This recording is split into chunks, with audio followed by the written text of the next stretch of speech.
Climate change makes development more difficult. It makes weather much more unreliable, which is going to disrupt farming. It disrupts water supplies. We don't know what will happen to the Indian monsoon. It could lead to, it could change in ways which would radically alter the flows of the rivers, or indeed the paths of the rivers, as could the melting of glaciers and snows.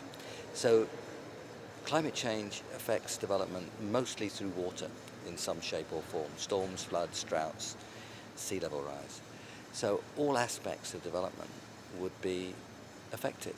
It would make development more difficult. It would make development more costly, because it's climate change and it's forcing people to do things in different ways than they did before. Looking ahead to the UN conference in September, what do you think that conference should decide about climate change? Well, I hope that when that conference reviews progress to and further ambitions for the Millennium Development Goals, it will continue to be ambitious about promoting development. I think the Millennium Development Goals are a good idea. They provided focus, they provided benchmarks, they helped with understanding what needed to be done.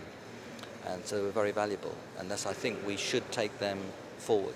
But we've got to take them forward in a way that learns from what we've done in the past, some failures, some successes, but also recognises the way in which the world has changed since those development goals were set down in 2000, or perhaps I should say our understanding of the world has changed since 2000.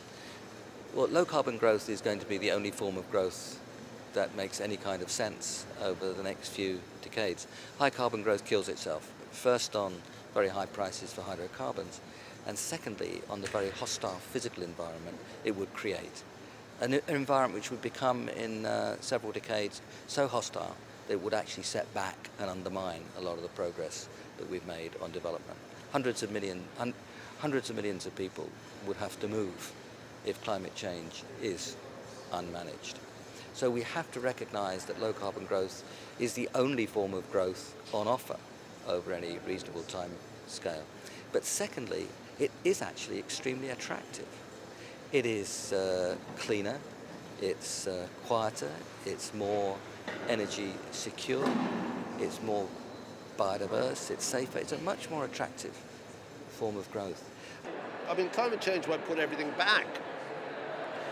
On the one hand, on the other hand, if Strauss-Kahn at the IMF manages to get his 100 billion green fund away, then it could activate newer economies, just like we hadn't factored China in 2000.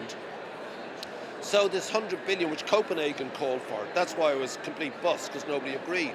But if Strauss-Kahn can step outside his IMF remit slightly and actually put together, and I've seen the plan, and good, then we could all, this is the cost that Copenhagen said for adaptation and mitigation and a green economy. So if that money comes from very little effort, then this could be a whole new thing. On the other hand, if we don't achieve that, then it could knock the MDGs back quite a lot, because the effect on the poor, as we all know, cliche but absolutely true, is greater. And if you go up to the Kenyan-Somali border, you'll see that the rivers there are down 60%. And this would be true like the Murray River in Australia or the Yangtze in China. So you are seeing the effects of this thing, and there's no need to argue about the science. There's no need to even argue about whether it's happening at all. The point is, if 100 billion can be conjured out of nothing and creates jobs and new economies, why wouldn't you do it?